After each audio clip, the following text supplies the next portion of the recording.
Welcome to the Selfless Syndrome Show, where we help women leaders break through burnout and build the life and body they are worthy of. I'm your host, Dr. Alex Swinson Ridley.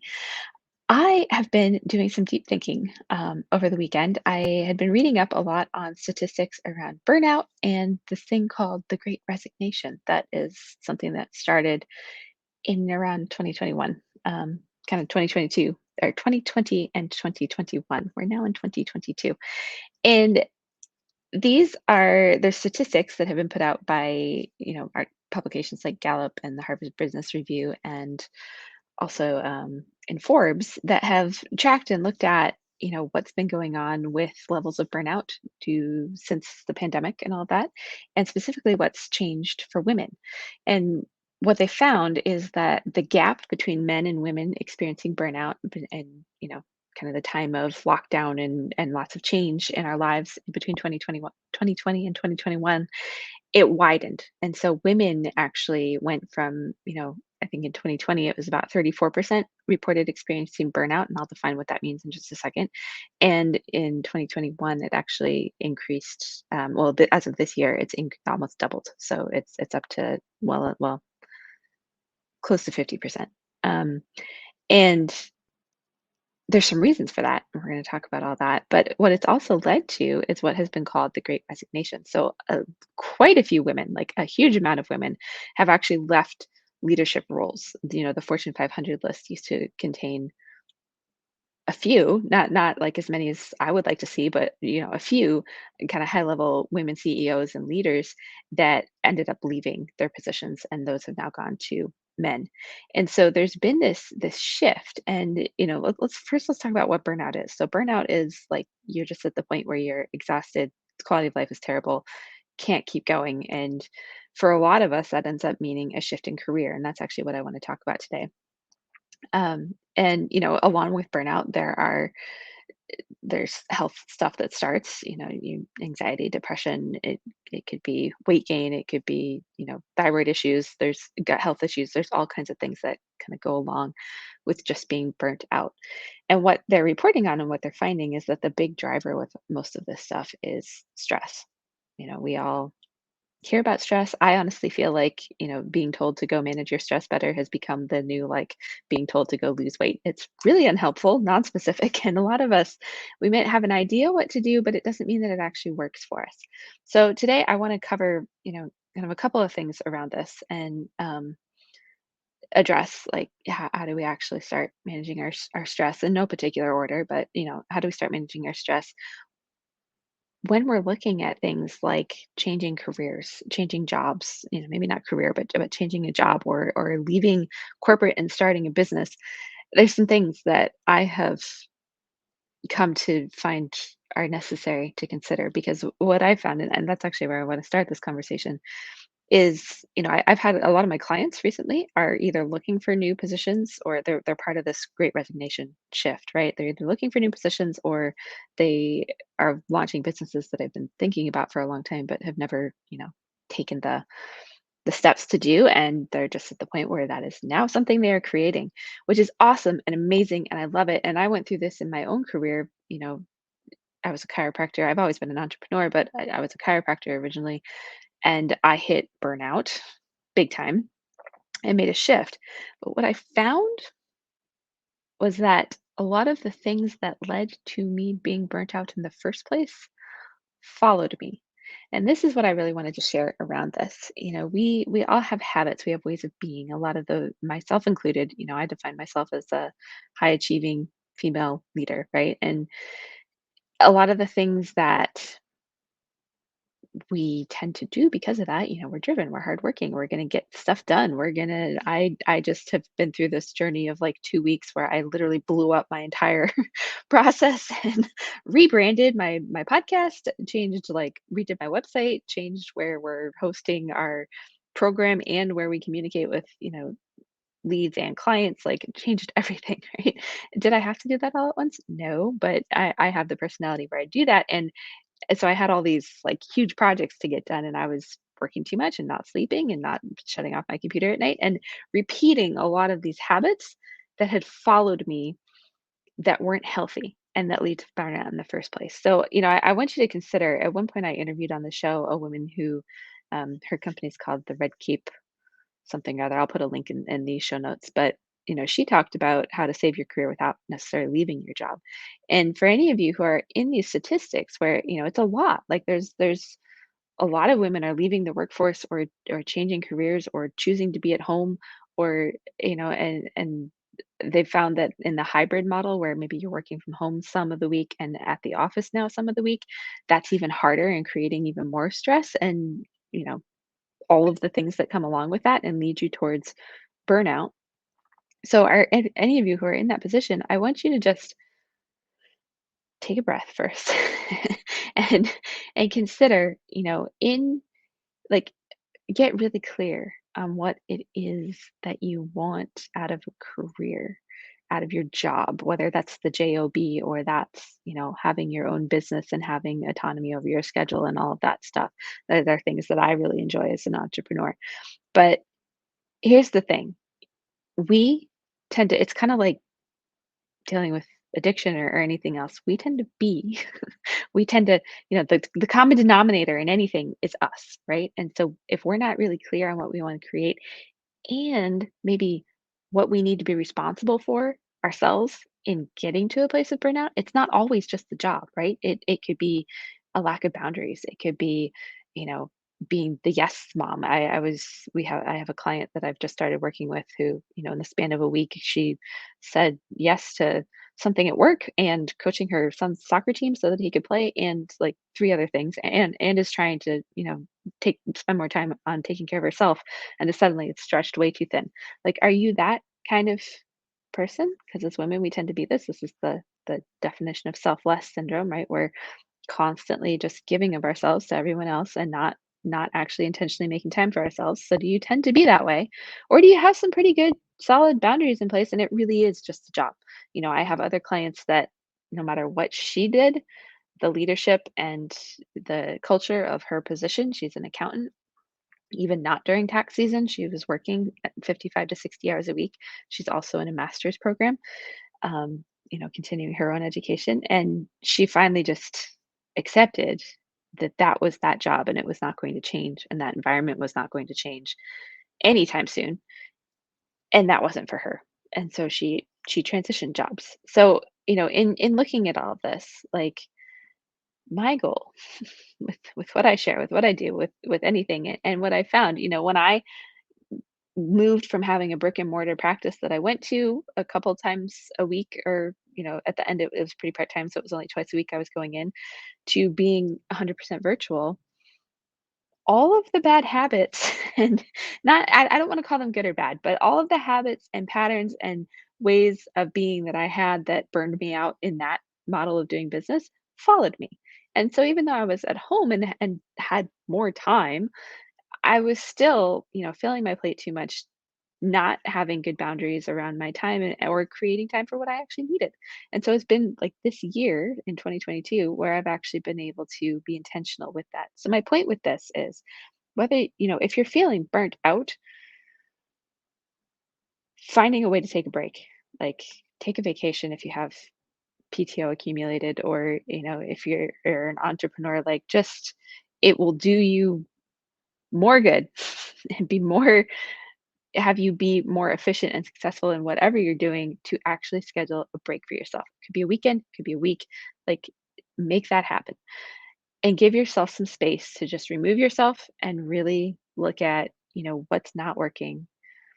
What do I need to, like where can I be responsible? What could I do differently to take care of myself in a better way? And not even I don't like using, words like better, good, bad, all of that. Like, but what can you be responsible for and do for yourself that will help move you towards being more settled and grounded in who you really are? And then can you choose where you're at? Like, can you without any justifications or reasons, or it's not about the paycheck, any of that stuff, like just make a choice. Do you choose to stay? Do you choose to go? And come from a place of like completely just nothing, like what are you tolerating? What do you need to get rid of, and what can you let go of, and just be okay letting go. And I think this can really navigate and possibly impact these numbers that we're seeing of women who are struggling. Like, you are not, if you're listening to this and this has been you, you are not alone. Like, the number of women who are obscenely stressed and don't have time for themselves and burning the candle at both ends, you're on a fast course to crash and burn. Like, if you haven't listened to my show much in the past, I've talked about, but my crash and burn was, I went through a divorce. I had a nearly seven-figure business at the time. I reached a point where physically I could not practice, and emotionally, like, I couldn't practice. I was a chiropractor, like I said. I would see anywhere from 100 clients a week, sometimes more, and I couldn't handle going in emotionally or physically. My wrist was torn in 6 places, and so I literally, for about 2 months, all I could do was be at home. I was a single mom, my son was still in diapers at the time. It was my dominant hand was in a cast, and I couldn't even change his diaper. Like, I literally, all I could do was sit on the couch and just reflect and, you know, be with myself and deal with a lot of stuff that came up, right? And so I don't want that for any of you. I don't want any of you to reach that point where you're just so fried, your body's finally like, "Okay, we're done. Like, I'm gonna make you sit and rest." And so we have to be willing to start building in some of that for ourselves. That's why I'm saying, like, schedule a weekend, because it's better than having to take 2 months off, right? Like, do what you have to do to really get clear on what's not working, what you really want, and looking at, can you create it and make changes in yourself that allow you to have the kind of position and kind of job or business that you really want, and then start taking the steps to communicate that and set the boundaries and make the requests. I think as women in particular, we have a there's a lot of fear of asking for something to different to help with we have families, we have home lives, right? We have kids, we have husbands, we have other stuff that we have to deal with, and there's this stigma and fear around, like, well, I'm not going to get the promotion, or I'm not going to, you know, get the leadership role, or it's going to affect my job, or so we don't ask for what we need and speak up. And I would say that those who are in positions of leadership within these organizations are probably concerned to an extent. We have this weird thing going on where there's not enough people to fill the positions in companies who are qualified, I'll say. And there's also all these jobs available. And I've kind of been looking at this as like, okay, what's going on and how do we impact that? Because it's largely coming from, there's this, I'm not saying it's not happening to men as well, but there's this gap that has arisen between the genders with the pandemic, and it creating actually far more stress for women. So to recap, we are, you know, acknowledging that this is an issue, right? And looking at all of our roles in what that looks like for us. And then taking a really scheduling some rest first. And then taking a really honest look and confronting the hard stuff. Like, a large part of how I built a seven-figure practice was I was trying to escape dealing with the hard stuff in life. And so, did it produce a huge thing that looked great on paper? Absolutely. Was it fulfilling to me or good for my health or any of those things? Absolutely not. And, so if you're on that road, you want to get really clear on what is it that you want to create. What's the going to make the balance that you need. It could have nothing to do with your job, and it's just about things you can put into place when you are at home. And it could have everything to do with your job, and it's time to get really clear on what it is that you want. What I strongly urge you not to do is either leave or look for a new job out of a place of emotional reactivity, or think that it's all going to be better if you just have a different boss or a different culture or a different this or a different that. That may be true, and it also may not be. There may be things that are starting with you and that you need to be responsible for in order to move forward. Hopefully all of this makes sense.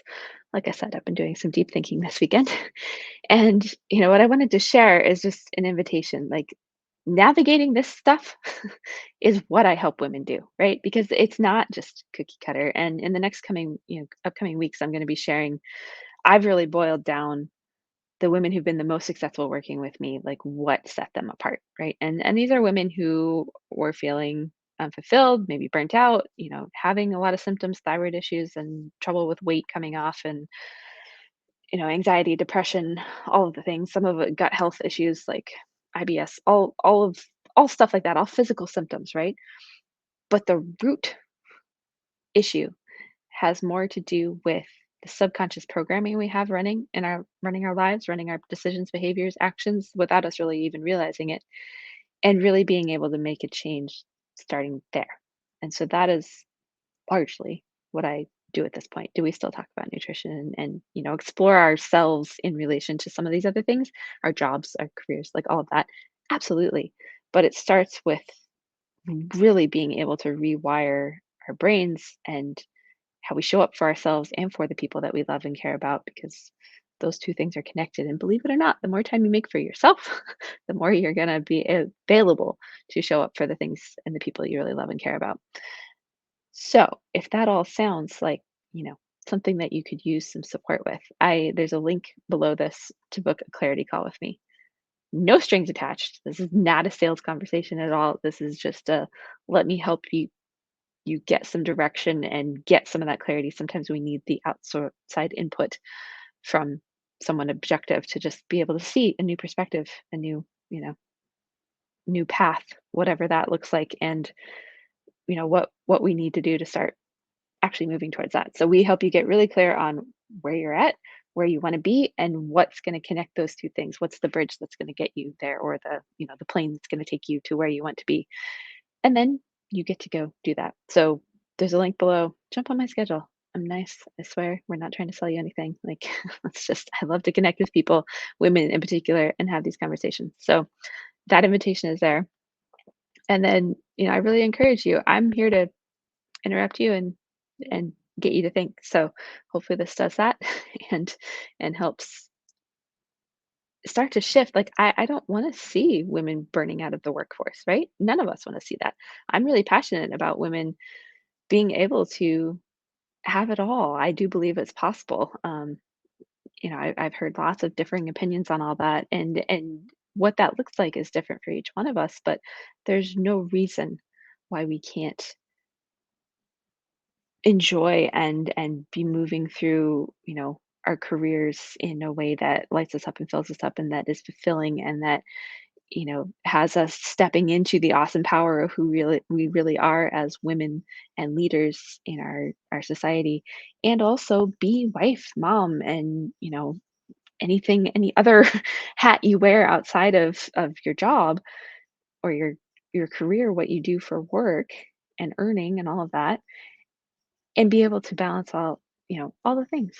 It shouldn't have to be an either or choice. It shouldn't have to be any of those things. And there are steps that we can take as individuals to start moving us towards that. And then the more we do that, the more we shift the whole culture of society and moving that as well. So that's what I'm really, really about here. But it starts with you, right? So on that note, do some deep thinking. Please schedule even just an afternoon for yourself to step away.